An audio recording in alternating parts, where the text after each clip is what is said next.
Exercice 3. Deux charges Q1 et Q2 plus 100 picocoulombs sont placées au point A et B tel que AB est égal à R est égal à 10 cm, soit O est le milieu de AB, et P un point appartenant à leur médiatrice, tel que OP est égal à 5 cm. Déterminez le vecteur champ électrique en O et en P. Remarque, la médiatrice d'un segment est la droite passant par son milieu et qui est perpendiculaire au segment. Solution de l'exercice 3. Représentons les champs E1 et 2 créés respectivement par les charges Q1 et Q2 en O. Nous allons faire comme si seulement Q1 qui existe et Q2 n'existe pas. Donc le champ créé par Q1 en O, il est dirigé de A vers O, puisque la charge Q1 est positive. Nous avons dit que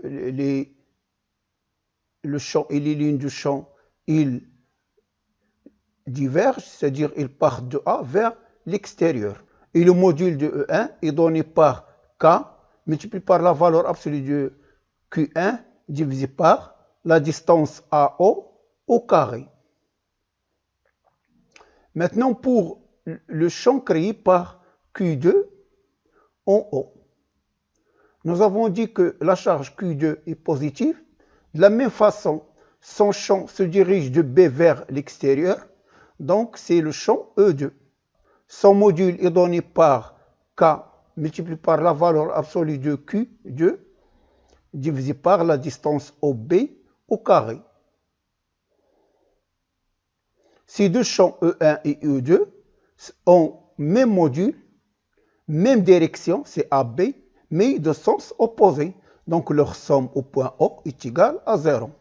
Puisque les deux vecteurs champs électriques E1 et E2 sont directement opposés en O, c'est-à-dire même module, même direction et sens opposé, le vecteur champ électrique résultant E en O est nul.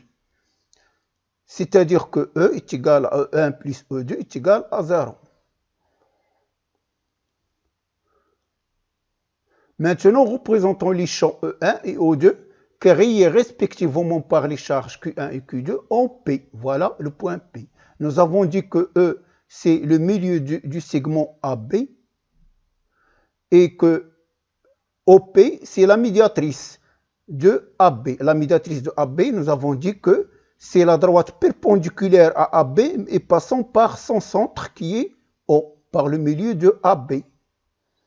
Donc là, c'est une perpendiculaire, là, c'est un angle droit. Et nous avons dit que P se trouve à une distance de 5 cm. Donc, comme vous remarquez, là, nous avons 5 cm, 5 cm, 5 cm. Donc, pour déterminer les caractéristiques du vecteur champ électrique créé par Q1, on considère que Q2 est absent, il est égal à 0. On va s'occuper uniquement de Q1. Donc, nous avons dit que Q1 est une charge positive. Donc, le champ créé par Q1 en P a les caractéristiques suivantes. Point d'application P, droite d'action CAP, et le sens, puisque la charge est positive, c'est de A vers P. Le module, il est donné par K fois Q1 divisé par la distance AP au carré.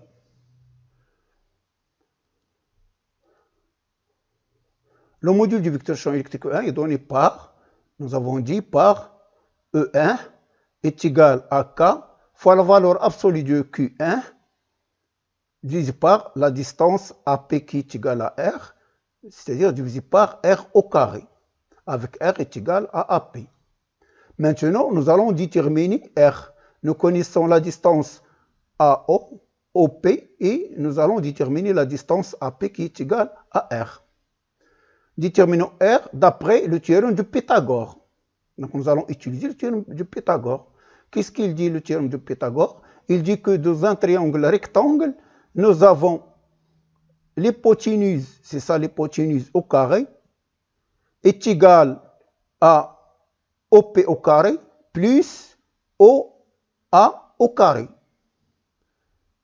Donc nous avons OA au carré plus OP au carré, c'est égal à AP au carré.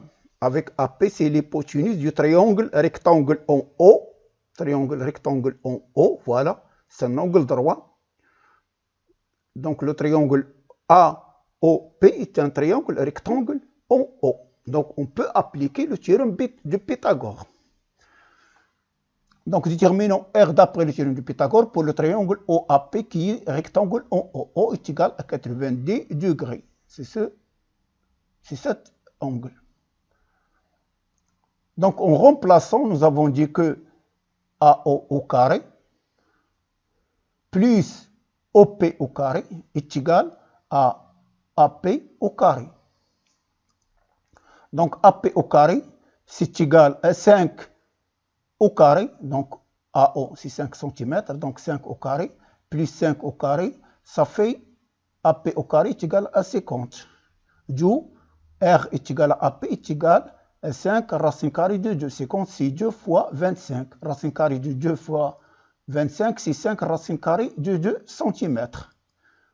Donc E1, je remplace ici, K c'est 9 fois 10 puissance 9 dans le système international.